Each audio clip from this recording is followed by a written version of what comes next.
Hello everyone, this is Ryan with Frontline Animal Removal, and today I want to give you a top tip on trapping.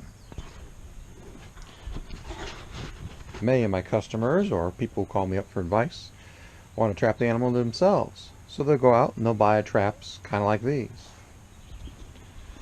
This is your pretty standard cage trap, sized about for a raccoon.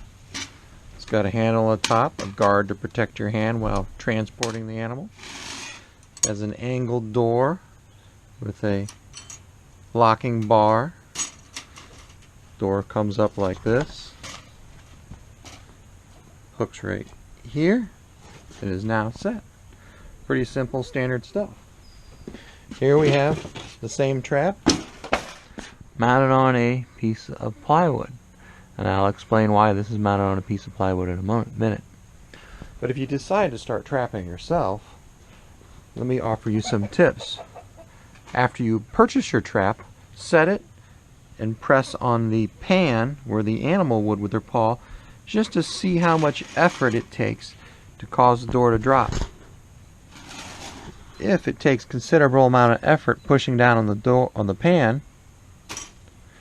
you'll have to tune your trap.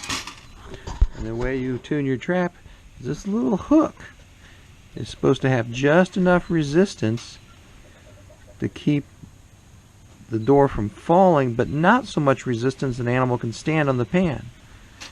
As you can see, this is moving pretty slick.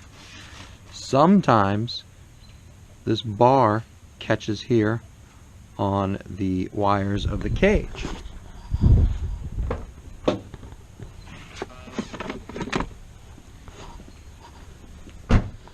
If this bar here is catching on the wires of the cage, you can trim the cage with a pair of wire snips right around this area, because it doesn't really matter because the animal's back here behind the door, not up here. So it doesn't matter if you trim this away. Or you can do what I do. I just bend the wire back like so. It doesn't catch. Sometimes this hook is at the wrong angle. Then you can take your wire cutters, and you can bend this until you have the right angle and the door will hold, but not hold so much that it takes a lot of force to press the pan down. Another tip is when you buy a cage, try to buy one with small wires at the back where you have very small gaps. So I can't even hardly put my finger in. Now here I can put it in like this. These 1 inch by 1 inch holes, a raccoon can actually reach into the cage quite far, and often down here, down low, they can reach in and grab your bait, so they don't have to go into the cage and get a free meal. They just reach through and grab it. So if you have it protected back here, it forces them to come up to the opening to come back to get the bait. Also, we got this little cage right here. You can see I got a couple of them right over here. We hang the bait at the top of the cage because it'll take the raccoon's focus off stepping on the pan. If they're not paying attention to the pan, they'll inadvertently step on it while reaching up to grab the bait. If you just put bait at the back of the trap, more than likely they'll step over it because it's an obstacle and they're just trying to avoid it. Another thing that we do to our traps is we add extra wire down here at the bottom. We do this for two reasons. First, it forces the raccoon to have to go into the opening to get to any bait that we may trail through the cage, because they can't quite reach in and grab it from up here, but they can reach in and grab it from down there. This also adds extra protection. Now this trap's on a board. This trap is mounted on the board because it gets used on a roof. If you do not mount your cage trap on a roof, or if you do not mount your cage trap on a board, or you do not have the tight wires, a raccoon can reach through the bottom of the cage and tear up the asphalt shingles underneath. So something that seemed very simple, hey, we'll just throw a trap on the roof and catch a raccoon, now has become a much more complicated project, because now you have to replace damaged and tore up shingles. And it also helps keeping the roof clean, because the raccoons will go to the bathroom in the cage. And when you do anchor your traps, and if you're going to use a board like we do, we use wire and twist the wire around the cage. In the past, we've gotten away with using zip ties, but eventually the raccoon will find the zip tie, tear it, and the trap falls off the roof. Don't ask me how I know this.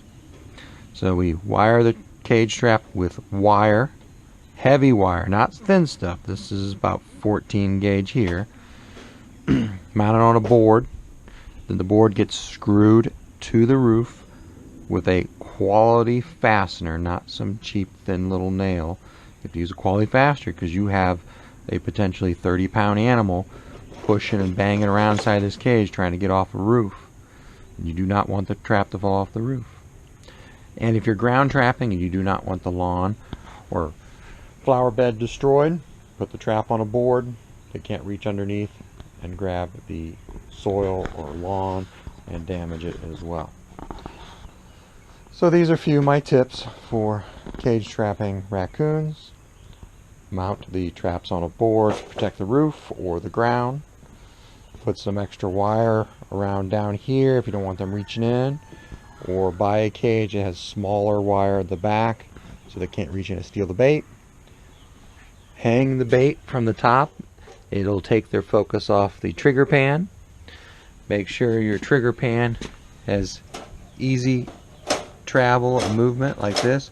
If there's any resistance, that's bad. That's a missed catch. And always, after you set your trap,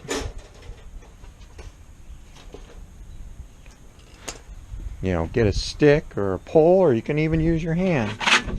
We'll use this stick here so you can clearly see. You want it so that when the animal puts a little bit of pressure on here, cage drops real nice. I always set my trap, test fire it a couple times, make sure everything's working well. And then when everything's working well, bait it up and let it sit, and then usually the next day I got a critter. So those are some of my tips about cage traps. Use whatever bait you want, but just make sure the trap is tuned, set securely, and the area around it's protected, because anything outside of the trap the raccoon can get a hold of, it will be in the trap, regardless of what you think. The raccoons are incredibly strong and they will pull it into the cage, so protect the area. Thank you.